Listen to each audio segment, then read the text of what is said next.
ओम नमः सिद्धेभ्यः।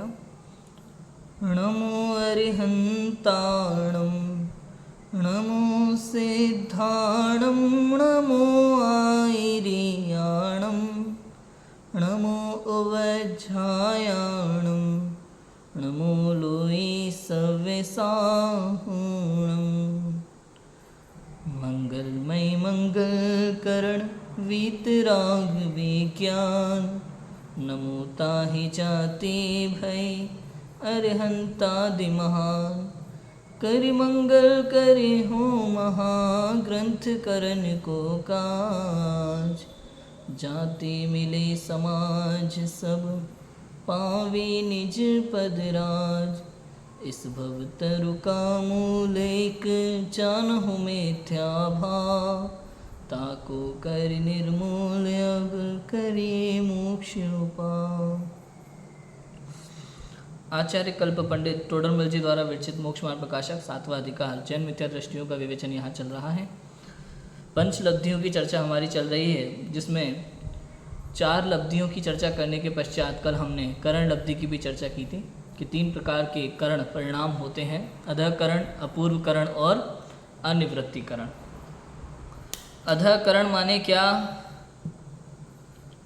कि भैया पहले और पिछले समयों के परिणाम समान हो, मतलब त्रिकालवर्ती जीवों की अपेक्षा यहाँ कथन होता है करण लब्धि में।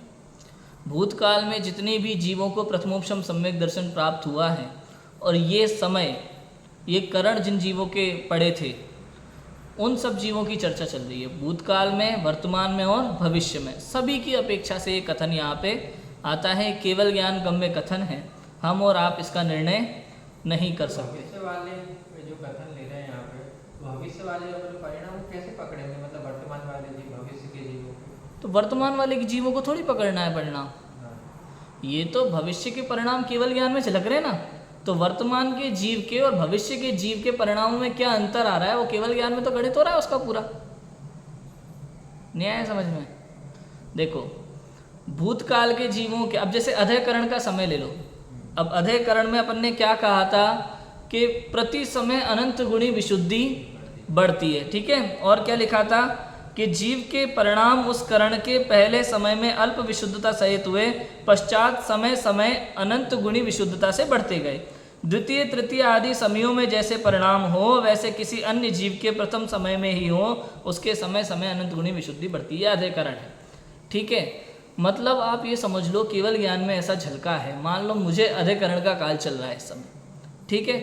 तो पहले समय में अधःकरण का प्रथम समय, वहाँ से करण लब्धि प्रारंभ हो रही है, ठीक है। अधःकरण का पहला समय, उसमें अल्प विशुद्धता सहित परिणाम थे। अब प्रति समय अनंत गुणी विशुद्धि बढ़ रही है। लेकिन मेरे बाद, मतलब क्या हुआ, भविष्य, उस जीव, मेरे पास जो जीव है ना, वो 5 समय में मेरी जितनी विशुद्धि हुई थी उतनी उसकी पहले समय में ही हो गई, ठीक है। आपके बाद, मेरे बाद उसका शुरू हुआ अधःकरण का समय, और मुझे 5 समय, 10 समय, 50 समय में जितनी विशुद्धि हुई थी, मान लो उसकी पहले समय में हो गई, ठीक है। तो जहाँ तक वो कवर कर लेता है, अब अनंत जो भविष्य में ये अधःकरण वाले जीव होंगे, तो जहाँ तक पूर्व वाले जीव को कवर कर लेगा जीव, वो पूरा केवल ज्ञान में जो झलक रहा है, उस अपेक्षा से यहाँ कथन है। समझ में आया? अनंत काल में, भविष्य के अनंत काल में जब भी कोई जीव, समझ में आया, वो किसी अपने से आगे वाले जीव को कवर कर लेता है, तो केवल ज्ञान में जो झलक गया ना, तो क्या है, वहां तक का समय अधःकरण कहने में आएगा। समझ में आ गया? अब जहां तक अनंत काल में ही, भूत में, वर्तमान में, अनंत में लगा लेना सभी जीव जिनके करण अब चल रहा है, उन जीवों में कोई भी जीव ऐसा नहीं होगा वहां तक उस परिणाम को ना पकड़ पाए, वहां से अपूर्वकरण शुरू हो जाएगा। समझ में आया? इतना वो उदाहरण क्या दिया था, गाड़ी वाला। मतलब कोई सी भी महंगी से महंगी दुनिया की गाड़ी हो, स्पीड वाली, लेकिन वो बस इतना आगे निकल गई, वो कहते नहीं यार अब तो नहीं पकड़ पाऊंगा, तो वहाँ अपूर्वकरण लगा ले। अच्छे से अच्छा रेसर आ जाए, कहते नहीं मैं नहीं पकड़ पाऊंगा, आप वहाँ से क्या हो गया, अब वो सबके कथन आ गए यहाँ पे। समझ में आया? अब यहाँ पे वो बाइक वाला पॉसिबल नहीं, यहाँ पे नहीं खड़ा, लेकिन अपन अनुमान ज्ञान से भी लगा सकते हैं भाई ये 800 तो छोड़ो, BMW से भी नहीं पकड़ सकते अभी तो उसको, भले यहाँ नहीं है BMW, लेकिन अपन ने कह दिया कि नहीं कह दिया। ऐसे ही। और केवल ज्ञान में तो प्रत्यक्ष है, अपन तो अनुमान से कह रहे हैं उस बात को। अनुमान की क्या वैल्यू है केवल ज्ञान के सामने, ठीक है। तो केवल ज्ञान में तो पूरा झलक रहा है, त्रिकालवर्ती जीव झलक रहे हैं, तो उनके परिणामों के आधार से यहाँ कथन आया है, ठीक है। अधःकरण में हमने क्या देखा था कि वहाँ तक प्रथम समय में अल्प विशुद्धता सहित परिणाम है और प्रति समय परिणाम अनंत गुणी विशुद्धता सहित होते, अनंत गुणा विशुद्धता सहित परिणाम होते हैं ना। अपने के बाद वाला उन परिणामों को जहाँ तक कवर कर लेता है, समझ में आया। और भूतकाल का भी लगा लेना।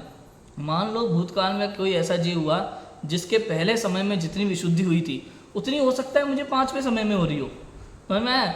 या बाद में कोई आया उस मुझे जितनी 5वें समय में हो रही है उतनी उसके पहले समय में हो, समझ में आ गया। इतना हो सकता है, इसलिए पिछले और आगे के परिणाम जो है समान नहीं होते यहाँ, समझ में आया। लेकिन उस जीव का लगाना, जैसे कोई एक ही जीव है, मेरा काल चल रहा है अधिकरण का, तो मेरे जो पहले समय में परिणाम है ना, दूसरे समय में निश्चित रूप से अनंत गुणी विशुद्धि वाले होंगे, तीसरे समय में अनंत गुणी विशुद्धि वाले, चौथे समय में अनंत गुणी विशुद्धि वाले। ये क्लियर है, ये तो है अधःकरण, ठीक है। फिर हमने देखा कि भाई जहाँ तक वो ना पकड़ पाए, कौन, पीछे वाला या कोई भी जीव त्रिकालवर्ती में, जो वर्तमान सब कुछ आप ले रहे हो और आपके परिणामों की विशुद्धि बढ़ रही है, ऐसे ही जो मतलब पूर्व में जो जीव आपसे भी ज्यादा निकल गए, हाँ, उनका कंपैरिजन कैसे करोगे? उनका कंपैरिजन भी इसमें होगा। जैसे मान लो आज तक किसी जीव को कोई पकड़ नहीं पाया हो, अपूर्व परिणाम, मतलब ऐसा समझना कि कोई भी जीव उस परिणाम संबंधी विशुद्धि नहीं प्राप्त कर पाए कम समय में। तो वो कंपैरिजन तो अपने लिए है ना, हाँ अपने ही है, हाँ, कि भाई हमारे सभी के लिए, सभी के लिए। आपका उदाहरण ले तो आपके पूर्व को और आपके भविष्य, हाँ बिल्कुल, ऐसा ही। तो यहाँ सभी हो गए ना। जैसे मेरा उदाहरण लिया तो मेरे पूर्व मेरे भविष्य, किसी अन्य जीव का है तो उसके पूर्व, तो सभी जीव आ गए, त्रिकालवर्ती माने सभी जीव। तो यहाँ ये समझना, कोई भी दुनिया का व्यक्ति एक लेवल तक पहुँचने के बाद उसको पकड़ नहीं सके कम समय में, कि भाई इस व्यक्ति को 50 समय में जितनी विशुद्धि हुई है ना, दुनिया में तीनों कालों में कोई ऐसा व्यक्ति नहीं हो सकता जो कम समय में उतनी 50 गुने संबंधी विशुद्धि को पकड़ सके। समझ में आया। तो इसका नाम क्या है, अपूर्वकरण। मतलब उदाहरण अपन ने क्या देखा था, कक्षा वाले उदाहरण में चले जाओ। कल उदाहरण दिया था ना, 7वीं कक्षा में एडमिशन लेना है, समझ में आया। 5 दिन हो गए, 10 दिन हो गए, अब मैडम ने कह दिया अरे कोई बात नहीं एडमिशन ले लो, 10 दिन हुए अभी सब कवर कर लेगा।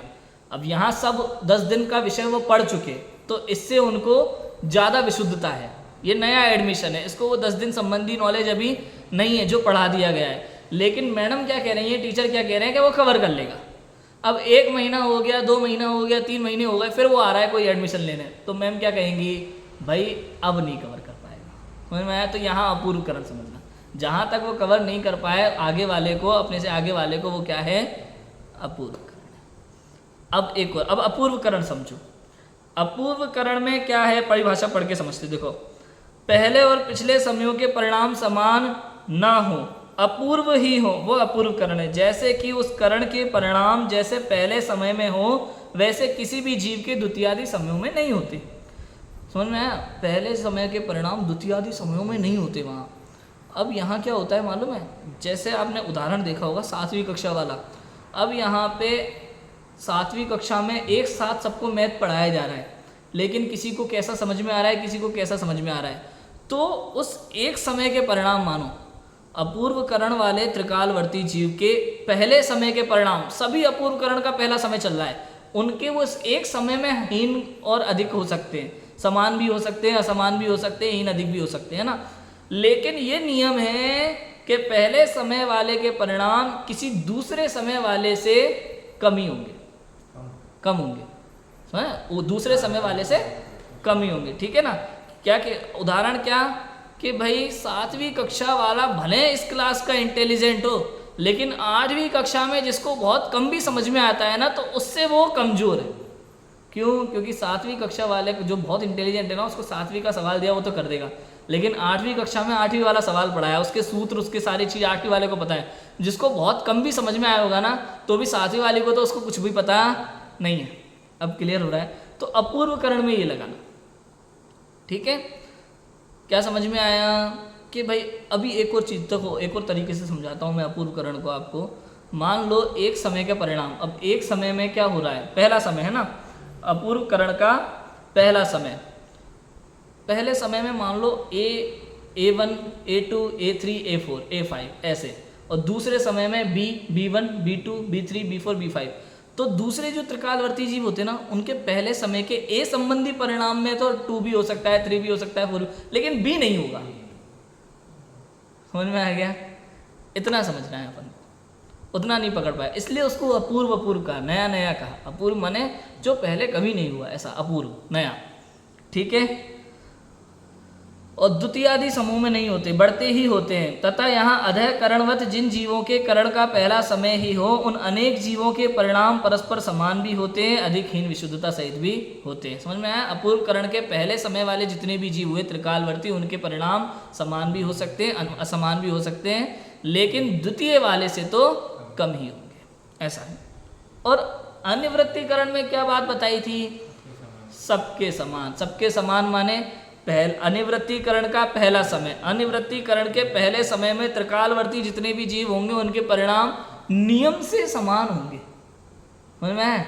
दूसरे समय वाले के सभी के नियम से समान होंगे। कल पूछा था ना आपने लास्ट में कि अपूर्वकरण तो पकड़ लिया, अनिवृत्तिकरण को कैसे पकड़ेंगे? ऐसे पकड़ेंगे। अपूर्वकरण में तो पहले समय के परिणाम, पहले समय वाले के सभी के परिणाम उस पहले समय की अपेक्षा से कम ज़्यादा भी हो सकते हैं, समान समान भी हो सकते हैं, लेकिन अनिवृत्तिकरण में ऐसा नहीं है। अनिवृत्तिकरण में जो जीव पहुंच गया उसके सभी अनिवृत्तिकरण वालों के प्रथम समय के परिणाम एक जैसे होंगे, द्वितीय समय वालों के द्वितीय समय के परिणाम एक जैसे होंगे, तृतीय समय वालों के तृतीय समय के परिणाम एक जैसे। अब 50 समय भी होते हों अनिवृत्तिकरण के तो 50 परिणाम हो गए, है सबके एक जैसे एक जैसे। क्लियर है? पर वो उसी समय के परिणाम ना, हाँ, पहले के दूसरे के ऐसा नहीं, नहीं, पहले वाले के समान, दूसरे वाले के फिर समान, तीसरे वाले के फिर समान, ऐसे। क्या लिखा है? जिसमें समान समयवर्ती जीवों के समान परिणाम होते। समान समयवर्ती शब्द लगा लेना, समझ में है? पहले समय का पहले समय से लगाना, दूसरे समय का दूसरे समय से लगाना, तो वो समान होते हैं, ठीक है, ऐसा। अब ये तो 3 प्रकार के करण हो गए, और इतना भी नियम रहेगा कि प्रथम परिणाम से द्वितीय परिणाम की विशुद्धि अनंत गुणी होगी, ठीक है। प्रथम से दूसरे में समय जब बढ़ता जाएगा ना तो अनंत गुणी विशुद्धि बढ़ती है। ये परिणाम की अपेक्षा से अपन ने कथन किया कि भाई इस प्रकार के अधःकरण, अपूर्वकरण, अनिवृत्तिकरण में परिणाम होते हैं। अब इस प्रकार ये 3 करण जानना। अब यहाँ पंडित टोडरमल जी लिखते हैं कि इनमें आवश्यक क्या क्या होता है, कर्मों में क्या उथल पुथल चलती है उस समय। ये जो अधःकरण, अपूर्वकरण, अनिवृत्तिकरण के परिणाम चल रहे होते हैं ना, उस समय कर्मों में क्या होता है उसकी चर्चा यहाँ लिखी है, वो अपन पढ़ते हैं। देखो, वहाँ पहले अंतर्मुहूर्त काल पर्यंत अधःकरण होता है। क्या होता है? अधःकरण। वहाँ 4 आवश्यक होते हैं। समय समय अनंत गुणी विशुद्धता होती है। एक अंतर्मुहूर्त से नवीन बंध की स्थिति घटती जाती है, सो स्थिति बंधापसरण है। प्रशस्त प्रकृतियों का अनुभाग समय समय अनंत गुना बढ़ता है। अप्रशस्त प्रकृतियों का अनुभाग बंध समय समय अनंतवें भाग होता है। इस प्रकार 4 आवश्यक यहाँ होते हैं। अधःकरण के काल में 4 घटनाएं घटती हैं जो केवल ज्ञान गम्य है। समझ में आया? राजू भाई, अब एक समय अंतर्मुहूर्त का, इतना छोटा समय, और इस समय में भेद हो, प्रथम समय, द्वितीय समय, तृतीय, ये सब केवल ज्ञान सूक्ष्म है, क्षयोपशम छद्मस्त जीव के बस की बात नहीं है इनको जानना, लेकिन केवल ज्ञान में जिस तरह से झलका है उसकी बात चल रही है। जैसे आप समझ लो, अब शरीर के अंदर क्या है? हड्डी है, खून है, मांस है, अंदर अंडाशय है, क्या क्या है, उसमें क्या क्या चल रहा होता है कुछ नहीं पता हमको, लेकिन फिर भी साइंस द्वारा उसको समझाने का प्रयास किया जाता है कि जितना समझ में आता है उतना समझाने की कोशिश की जाती है। बिल्कुल वैसे ही समझना, क्या चल रहा है वो सब केवल ज्ञान गम्य है, लेकिन जितना केवल ज्ञान से अपन को मिला है उतना अपन समझने का प्रयास यहाँ करते हैं। जिसका जितना क्षयोपशम वो उतना समझता है और निश्चित रूप से जितना जिसको समझ में आता है वो उतना बता नहीं सकता। राजू भाई, मान लो केवल ज्ञान में जो ज्ञान में झलका उतना दिव्य ध्वनि में नहीं आया, जितना दिव्य ध्वनि में आया उतना गौतम स्वामी को समझ में नहीं आया, और जितना उनको समझ में आया वो उनके शिष्यों को समझ में नहीं आया। ऐसे ही कम होता गया बहुत सारा। तो फिर भी जितना है, अब जितना पंडित टोडरमल जी को समझ में आया उतना अपने समझ में नहीं आएगा। जितना समझ में आया उतना उन्होंने लिखा नहीं, लिख ही नहीं सकते वो उतना उतना वचन में नहीं आएगा जितना समझ में आया। उन्होंने शॉर्ट में लिखा, सम्यक ज्ञान चंद्रिका पूरी इतनी बड़ी टीका लिखी, लेकिन आपको बताएं गोमट सार, जीव कांड, कर्म कांड, लब्धि सार, छपड़ा सार, ये 4 ग्रंथों की जो टीका उन्होंने सम्यक ज्ञान चंद्रिका लिखी, इन 4 ग्रंथों के अध्ययन में उनको जितना समझ में आया होगा उसका असंख्यातवा भाग उन्होंने लिखा होगा। समझ में आया? ऐसा होता है। तो क्या कह रहे हैं, जब अधःकरण का काल चल रहा है तो वहाँ पहले अधःकरण अंतर्मुहूर्त काल पर्यंत होता है। ठीक है, अंतर्मुहूर्त का क्या है, अधःकरण का काल है। अंतर्मुहूर्त मतलब 48 मिनट के अंदर अंदर इसको लेकर के चलना। अंतर्मुहूर्त जहाँ शब्द आ जाए वहाँ एक मुहूर्त के अंदर अंदर की बात चल रही है। उत्कृष्ट, मध्यम, जघन्य सब लगाते हैं ना, मुहूर्त के अंदर अंदर की बात चल रही है, ये अंतर्मुहूर्त है। अब वहाँ 4 आवश्यक हो रहे हैं इनके, कौन कौन से। पहला, समय समय अनंत गुणी विशुद्धता होती है। क्लियर है, प्रति समय क्या हो रहा है, अनंत गुणी विशुद्धता हो रही है अंदर में। दूसरा, एक एक अंतर्मुहूर्त से नवीन बंध की स्थिति घटती जाती है। अंतर्मुहूर्त के भी कई भेद हो जाते हैं ना, मध्यम अंतर्मुहूर्त कई प्रकार के हो जाते हैं। अब एक एक अंतर्मुहूर्त से क्या होता है, नवीन बंध की स्थिति घटती जाती है। इसको कहते हैं स्थिति बंधापसरण। चर्चा की थी अपन ने, प्रायोगिक लब्धि में समझाया था ना स्थिति बंधापसरण क्या है। क्या लिख रहे हैं, नवीन बंध की स्थिति घटती जाती है। ये जो नवीन बंध होना है ना जीव को, अभी सम्यक दर्शन नहीं हुआ, अभी ना उपसम हुआ, ना क्षय हुआ, ना क्षय, अभी कुछ नहीं हुआ है। अभी क्या चल रहा है, केवल उपयोग को तद्रूप किया है उसने आत्मा में। अभी तक वो शुभ परिणाम में आएगा, अभी तक शुद्ध परिणाम नहीं हुआ, अभी तक शुद्धोपयोग नहीं हुआ, अभी शुभोपयोग का ही काल चल रहा है, शुभ परिणाम चल रहा है अभी। ठीक है, तो वहाँ एक एक अंतर्मुहूर्त से नवीन बंध की स्थिति क्या हो रही है, घट रही है। इसको क्या कहते हैं, स्थिति बंधापसरण। स्थिति कांडक घात क्या था, पूर्व में बंधे हुए कर्म जो सत्ता में पड़ते हैं, सत्ता में पड़े हैं, उसको पूरा पुंज की पुंज उसका घात करता है।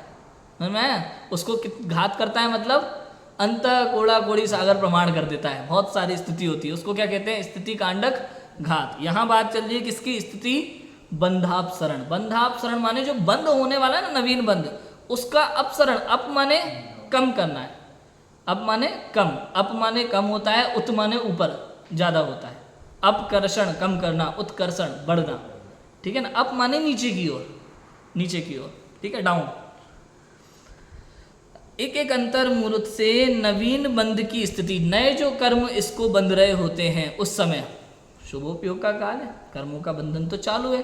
ठीक है, पाप प्रकृतियों का चालू है कि नहीं चालू, शुभ परिणाम में भाई चारों घातीय कर्मों की पाप प्रकृतियों का बंध भी चालू है। लेकिन क्या हो रहा है कि एक एक अंतर्मुहूर्त से नवीन बंध की स्थिति घटती जाती है। पहला अंतर्मुहूर्त, पहला समय, उसमें बंध जितना हो, पहले तो अंत कोड़ा कोड़ी सागर के भी संख्यात में प्रमाण हो रहा है, फिर उसमें दूसरा समय आया और कम होगा, तीसरा समय आया और कम होगा, ऐसे स्थिति घटती जाती है। इसका नाम क्या है, स्थिति बंधापसरण। स्थिति घटती जाती है मतलब वो कितने समय में उदय आने वाला है, ये जो स्थिति है ना, कितने समय वो सत्ता में रहेगा, वो स्थिति इसकी घटती जाती है।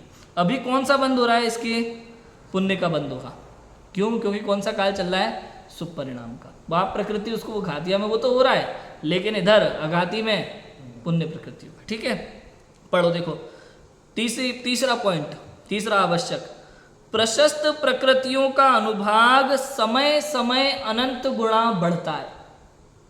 अनुभाग माने उदय, उदय, प्रशस्त माने पुण्य का।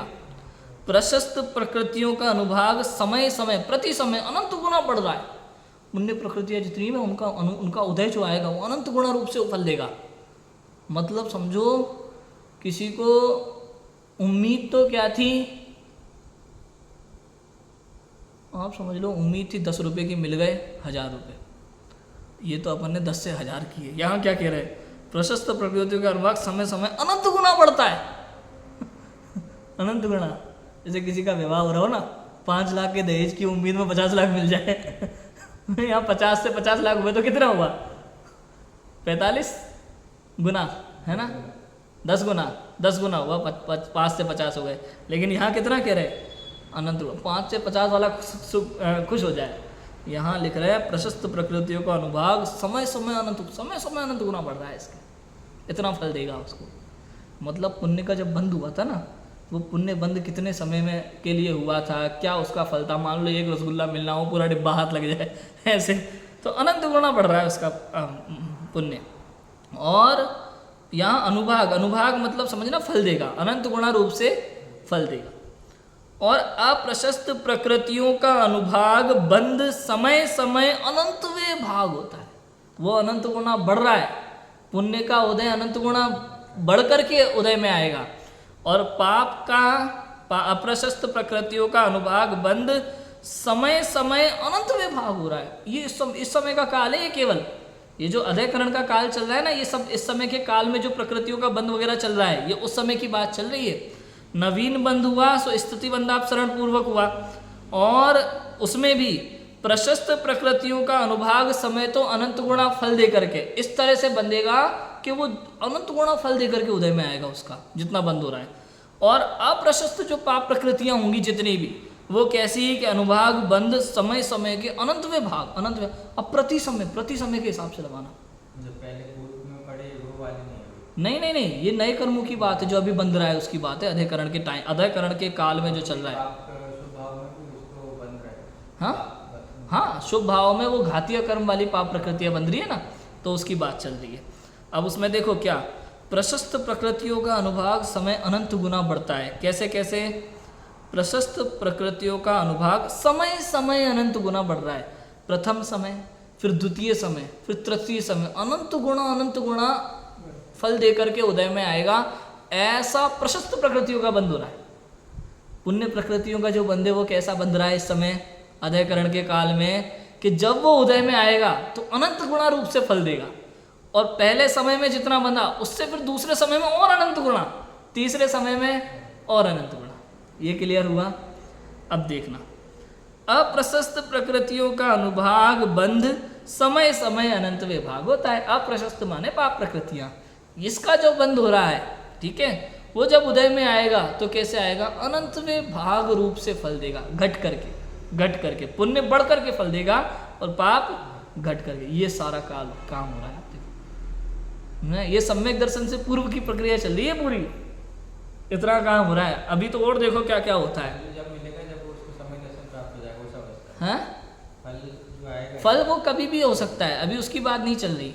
फल तो वो तो अभी तो बंद जो चल रहा है ना, प्रति समय का जो बंद होता है जीव को, उसकी बात चल रही है। वो ऐसे बंद होगा इस काल में। नॉर्मल में तो जैसे परिणाम वैसा बंद, सब केवल ज्ञान गम्य विषय है। लेकिन कह रहे जब अधयकरण का काल चलता है तो उस समय बंदों की स्थिति इस प्रकार की होती है, कर्मबंध की स्थिति। ठीक है, अब जब ये अधयकरण का काल समाप्त हुआ और अपूर्वकरण का काल प्रारंभ हुआ, तो ये चार आवश्यक तो वहां चल रहे हैं, इसके अलावा चार आवश्यक और होते हैं वहां पे अपूर्वकरण में। मतलब अधयकरण वाले चार तो चल ही रहे हैं अपूर्वकरण के समय में भी, इससे के अलावा और चार आवश्यक बढ़ गए यहाँ पे। एक ही जीव को एक ही समय में अपूर्व करण वाले कारण साथ साथ चलेंगे? नहीं, ऐसा नहीं है। अधयकरण खत्म होने के बाद अपूर्वकरण होगा, अपूर्वकरण के बाद अनिवृत्तिकरण होगा। लेकिन ये जो घटनाएं होंगी अधयकरण के काल में, जो ये हुआ है स्थिति बंधापसरण, प्रशस्त अप्रशस्त प्रकृतियों का बंध, जैसा अधयकरण में चल रहा है, अपूर्वकरण में भी इसी तरह का चलेगा। ठीक है ना? लेकिन यहाँ और चार चीज बढ़ जाएंगी, फायदा और चार चीजों का। वो क्या होगा वो पढ़ते देखो। वहां पश्चात अपूर्वकरण होता है। ठीक है, जहां समझ नहीं आया पूछ लेना। वहां पश्चात अपूर्वकरण होता है। अब अधयकरण से एक समय और बढ़ के अब अपूर्वकरण मतलब इसने जितनी व्यक्ति को पकड़ ली, जहाँ नहीं पकड़ पाया वो अपूर्वकरण है। हाँ, ठीक है? बिल्कुल। तो अभी जो उसकी स्थिति है जीव के परिणामों की, तो कुछ समय के लिए कौन सा करण बोला फर्स्ट वाला? अधयकरण। और कुछ समय बाद जितना पकड़ नहीं पाया फिर वो अपूर्वकरण। तो उसमें फिर अपूर्व कुछ आएगा, ऐसा नहीं रहेगा? नहीं, कुछ नहीं होगा ऐसा। बस इतना रहेगा, जैसे अपूर्वकरण में जो चिंतन चल, जो तद्रूप उपयोग आत्मा का लग रहा है ना, उसमें अनंत गुणी विशुद्धता बढ़ गई है। ठीक है, तो अधयकरण में जितनी विशुद्धता थी उस अनुसार जो बंध की स्थिति वो अधयकरण में बताई, लेकिन अब विशुद्धता और बढ़ गई है। तो अधयकरण वाली जो बंध की स्थिति है वो तो है ही, स्थिति बंधापसरण भी है।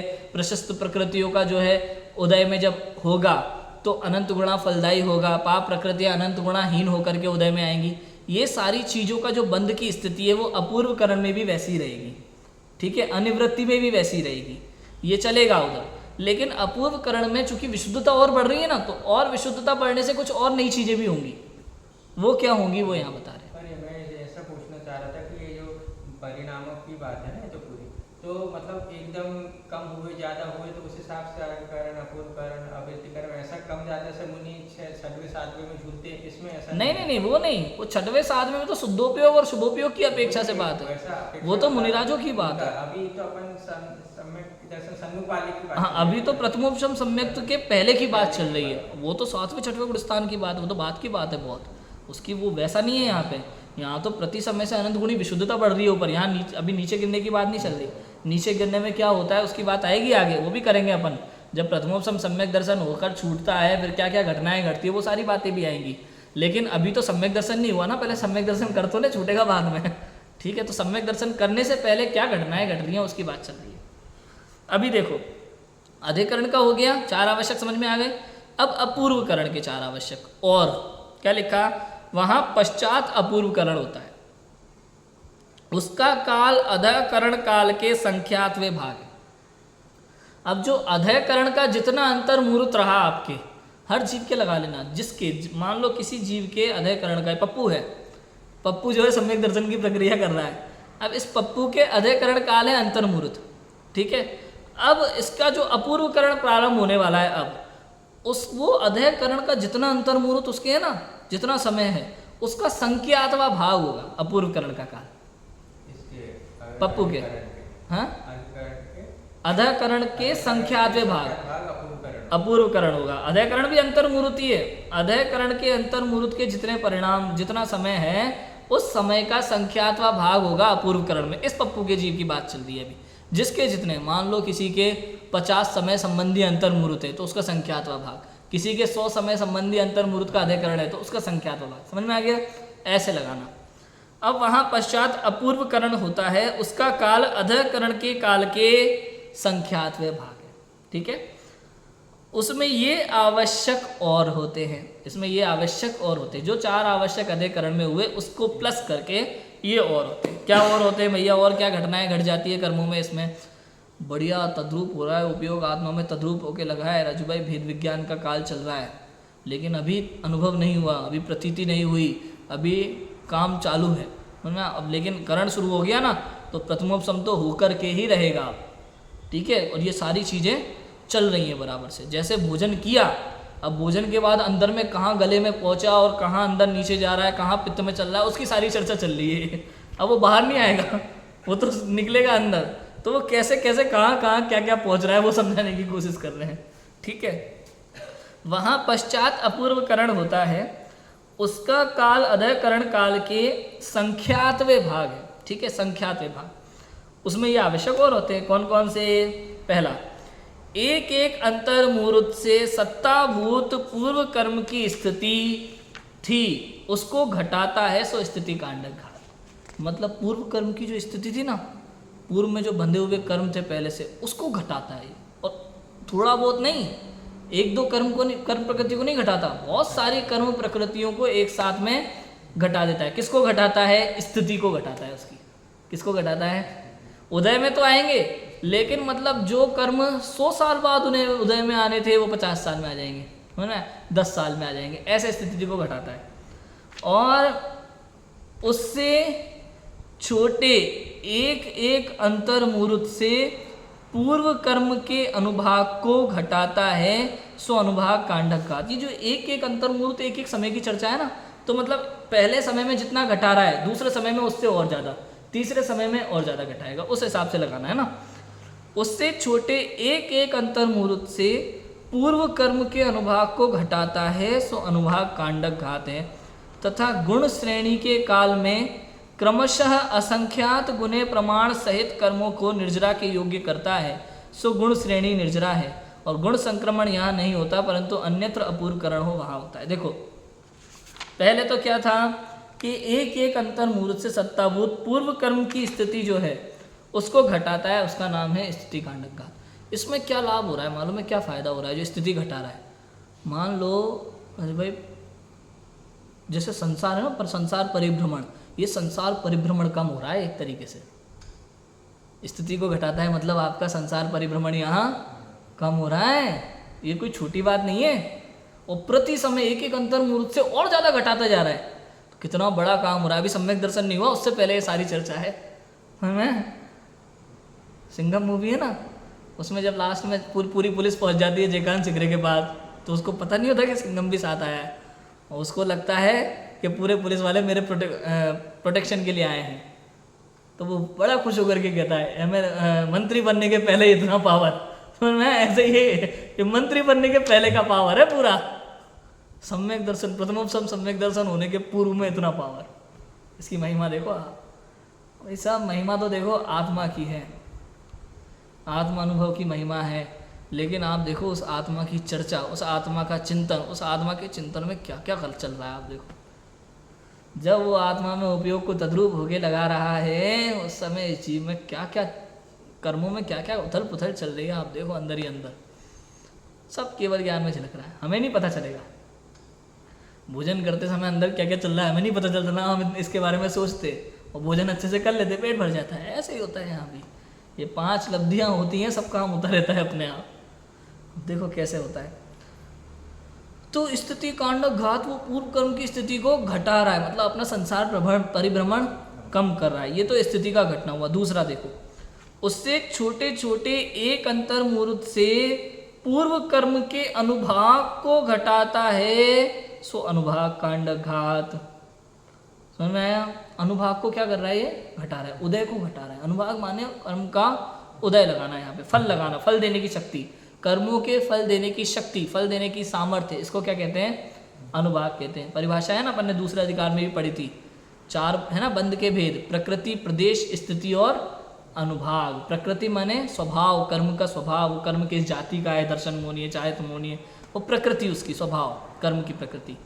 और प्रदेश माने वो किस क्षेत्र में बंधा हुआ है, आत्मा के साथ एक क्षेत्र होगा, वो प्रदेश बंध, क्षेत्र में बंधना। स्थिति माने कितने टाइम के लिए बंधा है। अनुभाग माने उसके फल देने की शक्ति, सामर्थ्य, उसका नाम क्या है? अनुभाग है। तो उससे छोटे एक एक अंतर मुहूर्त से, एक एक अंतर मुहूर्त से इसमें जो है वो टाइम घटा रहा है कि उसकी फल की भी वो भी घटा रहा है। स्थिति कांडक घात में टाइम घटा रहा था, संसार परिभ्रमण कम हो रहा है। अनुभाग कांडक घात में फल देने की शक्ति को घटाता है। समझ में आया? मतलब इसमें भी क्या होता है मालूम है? पुण्य प्रकृतियां जो होती हैं उसकी फल देने की शक्ति तो वास्तव में बढ़ती है, और पाप प्रकृतियां जो होती हैं उसकी फल देने की शक्ति यहाँ पे घटती है। उसमें क्लियर कर चुके हैं अदयकरण वाले में, है ना। अब यहाँ क्या कह रहे हैं? अनुभाग को घटाता है, अनुभाग कांडक घात, उदय को भी उसको घटा देता है। ये संसार परिभ्रमण की अपेक्षा से समझना, उसका संसार और कम होता जा रहा है, उदय को घटा रहा है। मतलब ये समझो राजू भाई, इसमें क्या होता होगा, एक कल्पना करें हम, ये सब केवल ज्ञान गम्य विषय, लेकिन एक कल्पना करें अपन, तो कोई चीज़ है, कोई बहुत बड़ा सुख जैसे वातावरण है, आपको 50 साल में प्राप्त होने वाला है, 50 साल तक हो गए, वो थोड़ा और बढ़ करके आपको 10 साल में दे देगा। मतलब समझ में आया? 50 करोड़ रुपए यदि आपको 5 साल में मिलने हैं, तो 50 करोड़ रुपए पूरे के पूरे आपको वो 1 साल में ही दे देगा। इसमें फायदा है कि नुकसान है? बताओ, फायदा है कि नहीं है? जल्दी मिल रहा है ना अपन को तो पैसा, पूरा पैसा पहले ही मिल रहा है। तो ऐसे ही समझना आपको, 10 करोड़ के 50 करोड़ हो रहे हैं, लेकिन वो 10 करोड़ के 50 करोड़ आपको 5 साल बाद मिलेंगे। अब बाद में कुछ कंपनी ने नियम ऐसे बदल दिए किसी कारण से कि वो 10 करोड़ के 50 करोड़ जो आपको 5 साल बाद मिलने थे, वो अभी 6 महीने में ही मिल रहे हैं। तो इसमें खुश होगे कि दुखी होगे? 10 करोड़ के पहले तो 50 करोड़ हो गए, और फल कब मिल रहा है? 6 महीने बाद ही मिल रहे हैं। वैसा सिस्टम समझना है, ऐसा हो रहा है। ठीक है, एक एक अंतर मूल से पूर्व कर्म के अनुभाग को घटाता है। सो अनुभाग कांडक घात है।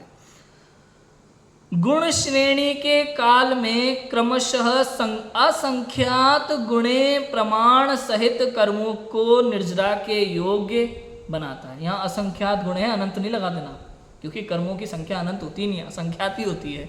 ठीक है, तो गुण श्रेणी के काल में क्रमशः असंख्यात गुणे प्रमाण सहित कर्मों को निर्जरा के योग्य करता है। अभी गुण श्रेणी क्या होती है? गुण श्रेणी मतलब आप समझ लो, ये जो कर्म बंधे हुए ना, लाइन से लगे हुए, ये श्रेणी बोलते हैं। श्रेणी, एक के ऊपर एक, एक के ऊपर एक, ये जो उदय में आने के लिए तैयार बैठे हैं, बंधे हुए हैं, स्थिति में पड़े हुए, ये एक के ऊपर एक, ये गुण श्रेणी है पूरी। ठीक है, तो असंख्यात गुणे प्रमाण सहित, इतने इतने असंख्यात गुणे, मतलब गुणा इंटू मल्टीप्लाई में कर्मों को निर्जरा के योग्य कर रहा है। निर्जरा नहीं कर रहा अभी, तैयार कर रहा है निर्जरा के लिए। क्यों? सम्यक दर्शन होने वाला है ना अभी, प्रथमोपसम अपूर्वकरण चल रहा है, अभी अनिवृत्ति होने के बाद में प्रथमोपसम सम्यक दर्शन होगा। तो ये क्या कर रहा है? अभी तैयारी कर रहा है उसकी पूरी। तो ये क्या कर रहा है? उन कर्मों को निर्जरा के योग्य करता है। ठीक है। सो गुण श्रेणी निर्जरा है, इसको गुण श्रेणी निर्जरा कहते हैं। गुण संक्रमण यहाँ नहीं होता, परंतु अन्यत्र अपूर्व करणों वहां होता है। ये जो प्रथमोपसम सम्यक दर्शन के काल में 3 करण हो रहे हैं, यहाँ गुण संक्रमण नहीं होता। आगे कोई और अपूर्व करण काल चले, जैसे मान लो जो 8वां गुण स्थान है अपूर्व करण, वहां हो तो वहां होगा, ऐसे किसी और काल में। गुण संक्रमण क्या होता है? क्या होता है? कर्मों की प्रकृतियां, एक प्रकृति दूसरे प्रकृति रूप हो जाती है, अनंत अनुबंधी अप्रत्याख्यानावरण रूप में हो जाती है। अप्रत्याख्यानावरण प्रकृति प्रत्याख्यानावरण का रूप ले लेगी। और लेकिन उसमें क्या होता है मालूम है? दर्शन मुनि की प्रकृति चारित मुनि रूप नहीं होती, चारित मुनि दर्शन मुनि रूप नहीं होती। लेकिन हाँ, मिथ्यात सम्यक प्रकृति, इनमें गुण संक्रमण हो सकता है। चारित मुनि का चारित मुनि में हो सकता है, तो वो गुण संक्रमण होता है। लेकिन कह रहे हैं यहाँ गुण संक्रमण नहीं होता। क्यों नहीं होता?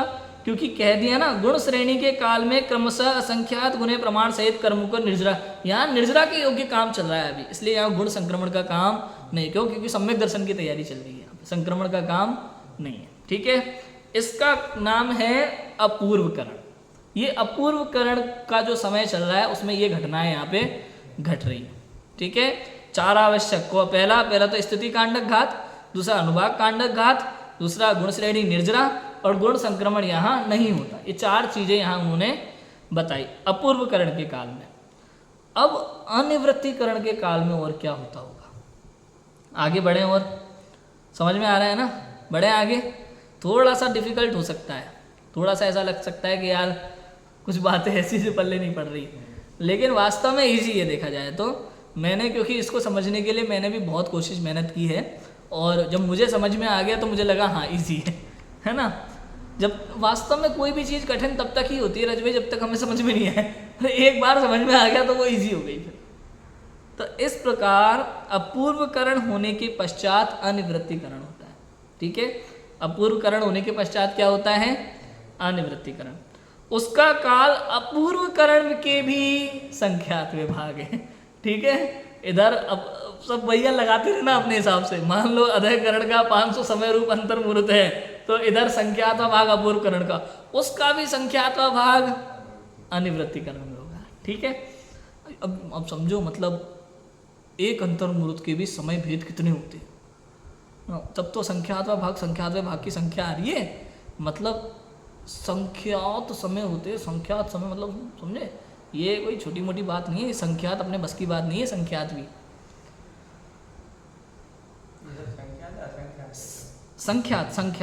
संख्यात व भाग, असंख्यात नहीं है यहाँ पे, संख्यात व भाग। अपूर्वकरण होने के पश्चात अनिवृत्तिकरण होता है, उसका काल अपूर्वकरण के भी संख्यात विभाग है। संख्यात विभाग, संख्यात्वा और असंख्यात्वा मतलब समझना। संख्यात मतलब जिसकी संख्या लिखी जा सके, बोली जा सके, उसको संख्यात्मक कहेंगे। असंख्यात्मक जिसकी कोई संख्या न तो लिखी जा सकती है न बोली जा सकती है। असंख्या भी केवल ज्ञान गम्य है एक तरह से, अनंत भी केवल ज्ञान गम्य। अनंत तो बात ही खत्म हो गई उसकी, तो वो तो उसका तो कभी अंत ही नहीं होता। लेकिन असंख्यात मतलब जिसकी संख्या ना बोली जा सकती ना कही जा सकती, और संख्यात जिसको संख्या को कहा जा सके, बोला जा सके।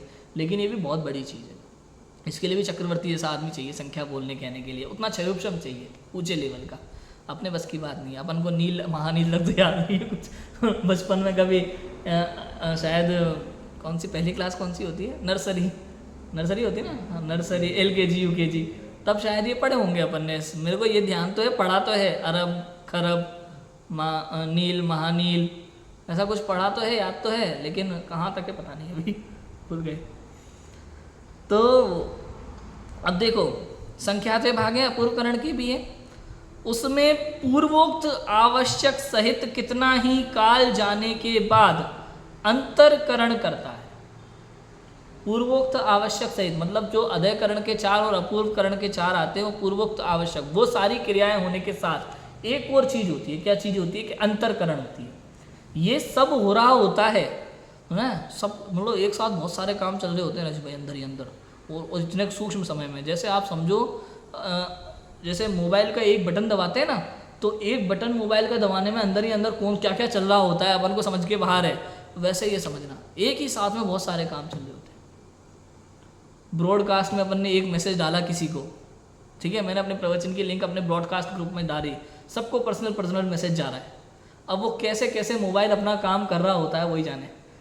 यूट्यूब पे अपलोडिंग पे लगा दी, इधर लगा दी, इधर लगा दी, सब एक साथ चल रहा है, वो कर रहा होता है वो काम अपना, और मुझे कुछ नहीं कहता बेचारा।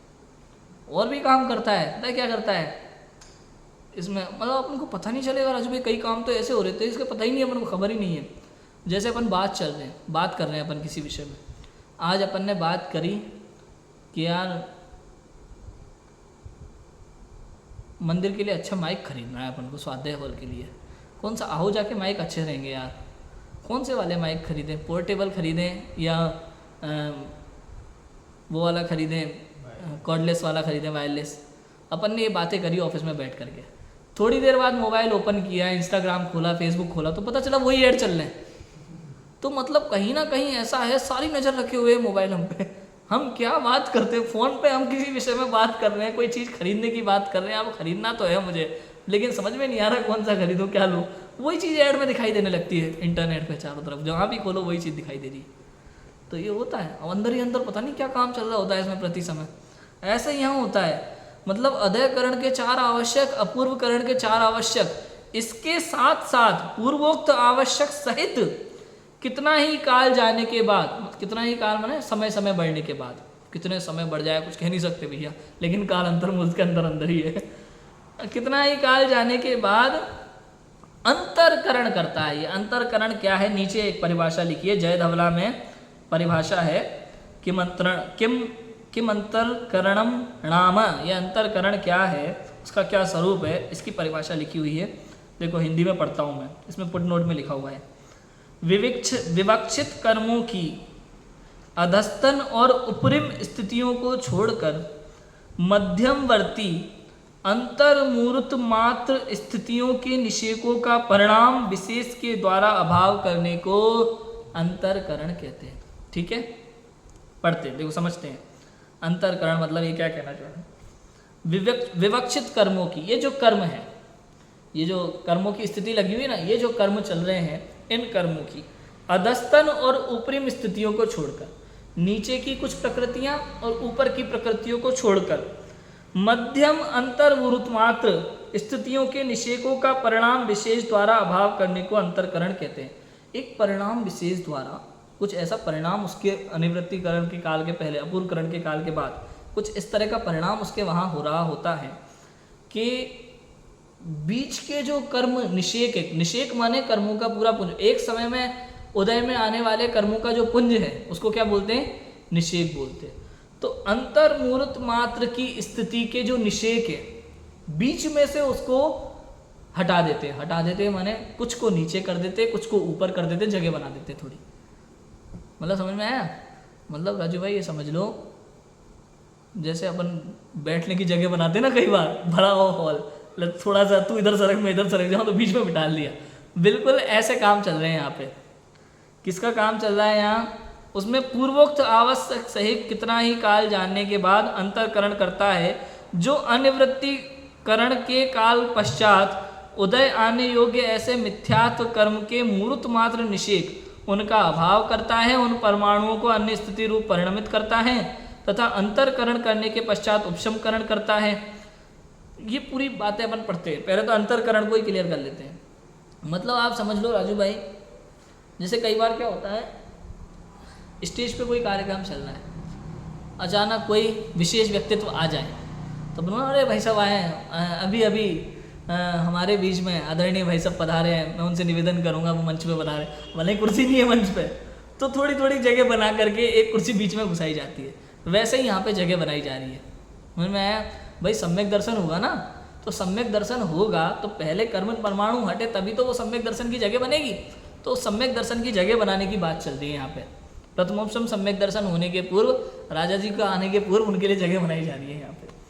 ठीक है, उसमें पूर्वोक्त आवश्यक सहित कितना ही काल जाने के बाद अंतरकरण करता है। इसको अंतरकरण कहते हैं। अंतर माने भेद, अंतर माने भेद करना, भेद माने जगह करना, बढ़ाना, उसको अंतरकरण करता है। पढ़े फिर से।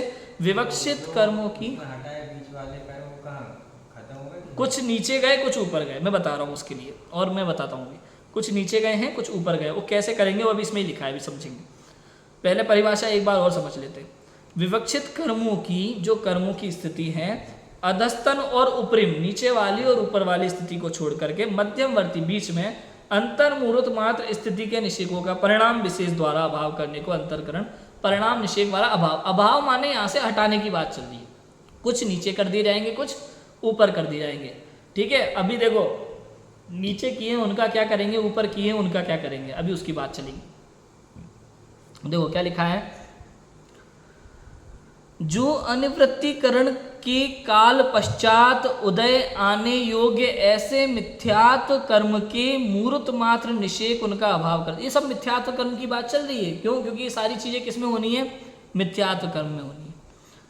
अनिवृत्तिकरण के काल पश्चात उदय आने योग्य ऐसे मिथ्यात्व कर्म के मूर्त मात्र निषेक उनका अभाव करता है। मिथ्यात्व कर्म के मूर्त मात्र निषेक जो है ना, मूर्त मात्र बीच के, उनका अभाव करता है। अभाव माने कुछ नीचे कर देता है कुछ ऊपर करता है। अभाव तो मतलब खत्म ही कर दिया। नहीं नहीं, अभाव का मतलब माने उस जगह से हटाता है, उस जगह पे उसका अभाव हो जाएगा। कुछ नीचे चले जाएंगे कुछ ऊपर चले जाएंगे, वो जगह खाली हो जाएगी, इसका नाम वहाँ पे अभाव है। ऐसा उन परमाणुओं को अन्य स्थिति रूप परिणमित करता है, ठीक है। उन परमाणुओं को क्या कर दिया?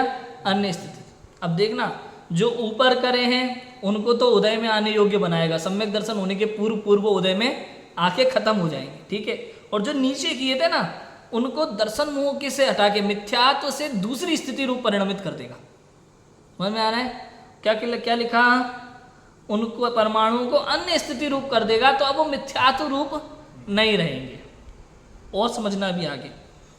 तथा अंतरकरण करने के पश्चात उपसमकरण करता है। अब उसको जब अन्य स्थिति रूप कर दिया ना, तो उसका क्या कर देता है? उपशम कर देता है, दबा देता है उनको।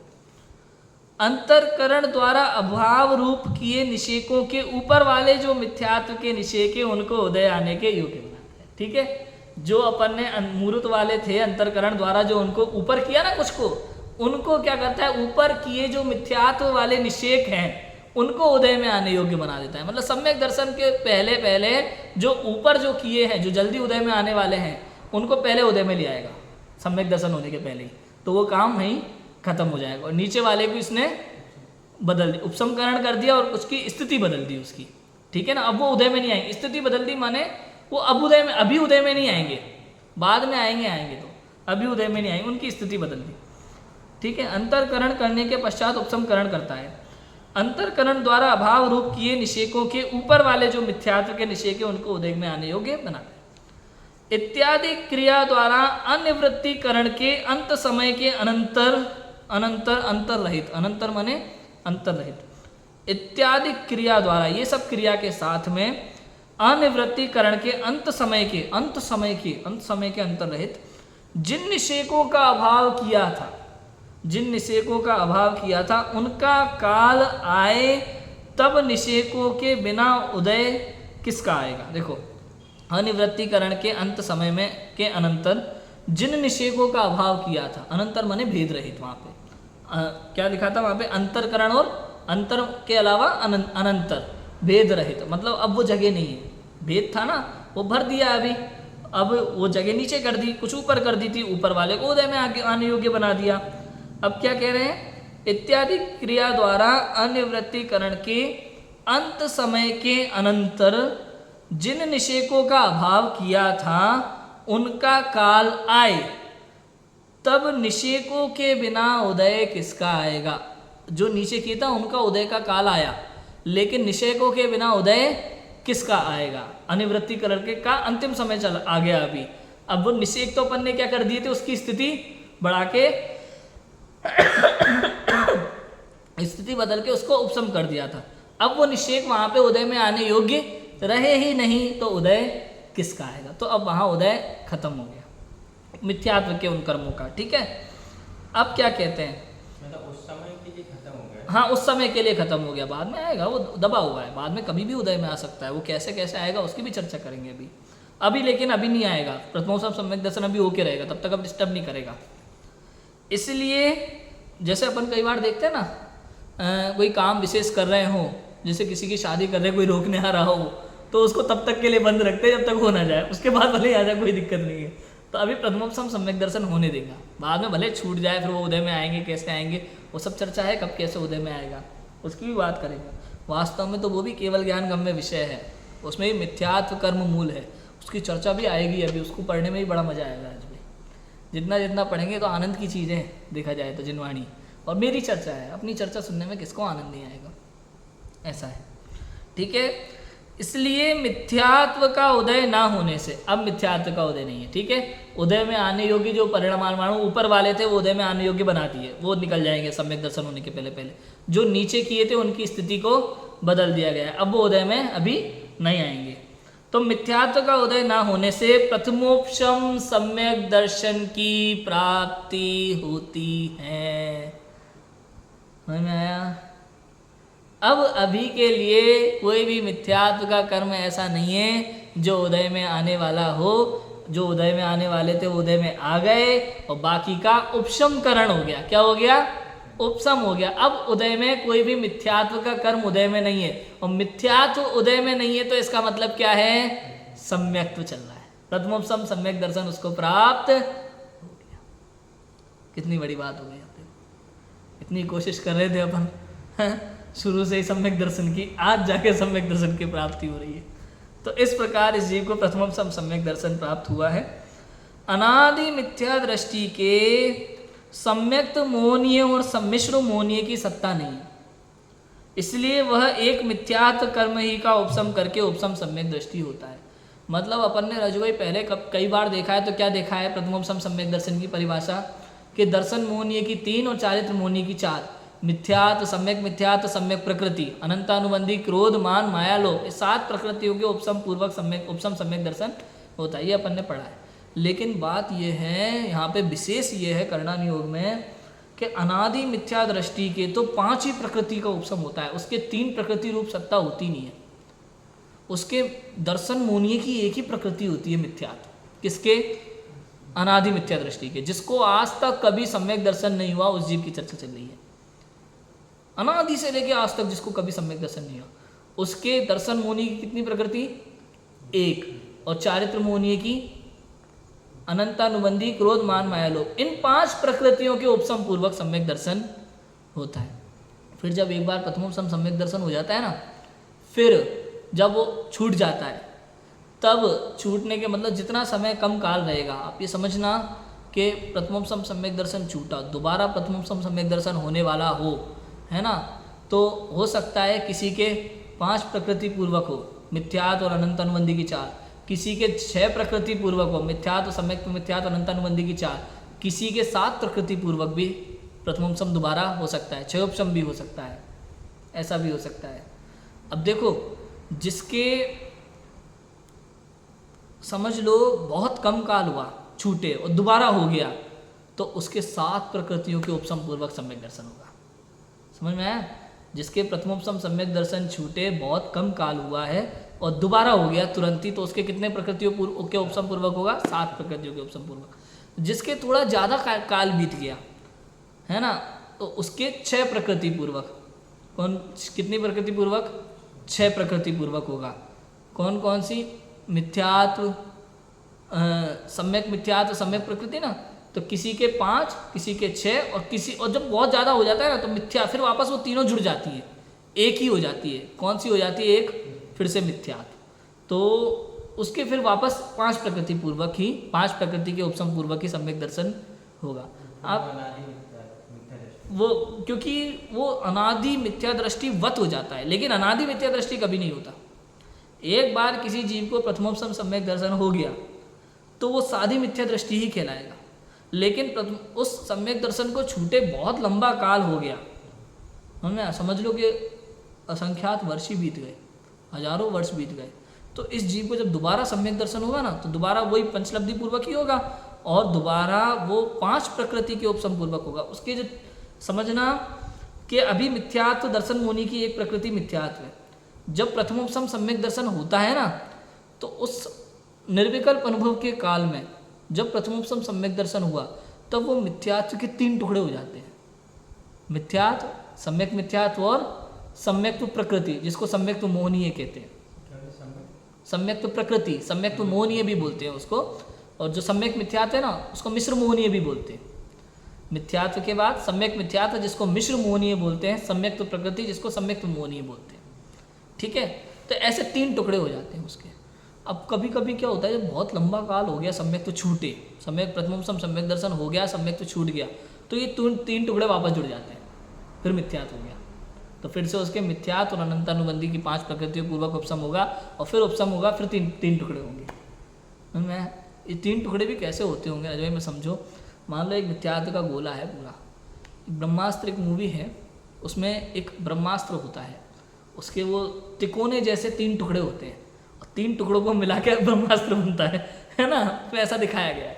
तो ऐसे ही समझना ही है, बहुत लंबा काल हो जाता है बिछड़े, तो ये 3 टुकड़े वापस आपस में मिल जाते हैं। फिर ये मिथ्यात्व जो है ब्रह्मास्त्र का रूप ले लेता है।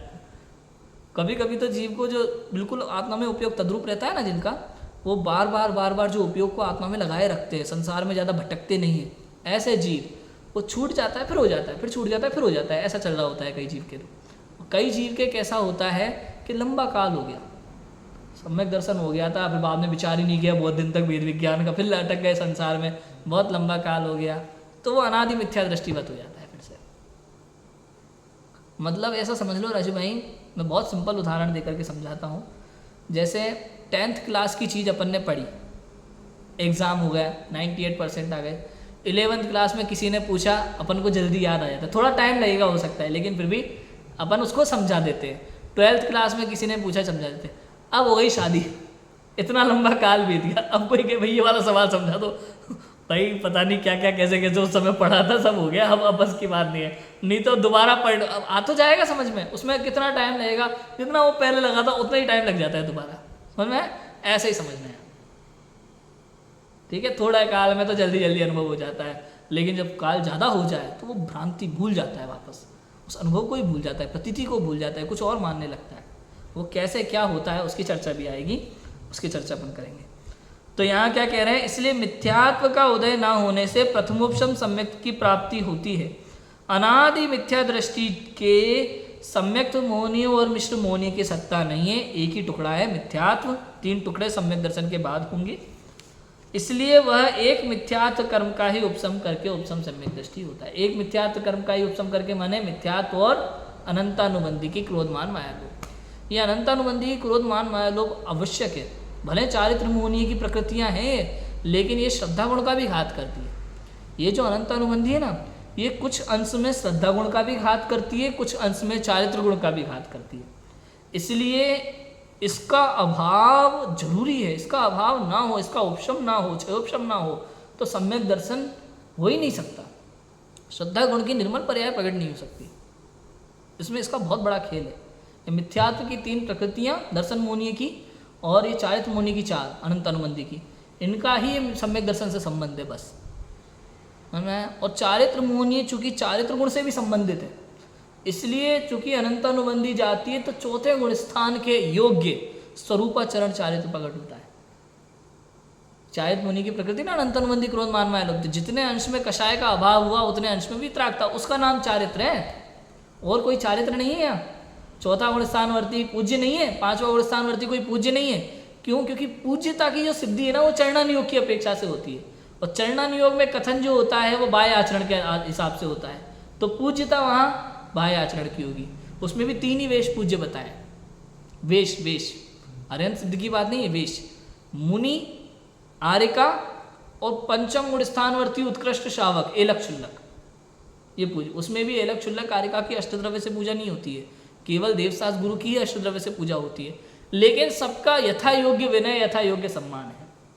चौथा गुण स्थानवर्ती असंयमी जीव है, वो पूज्य नहीं है, लेकिन हाँ सम्मान योग्य है, सबके यथा योग्य सम्मान है, ठीक है। विनय है, जिसकी जितनी विनय उतनी, ज़्यादा कर दी तो विनय मिथ्यात्व, कम कर दी तो विनय मिथ्यात्व, ज़्यादा कर दी तो विनय मिथ्यात्व। विनय मिथ्यात्व में आएगा, वो भी अपन पढ़ेंगे। क्लियर है?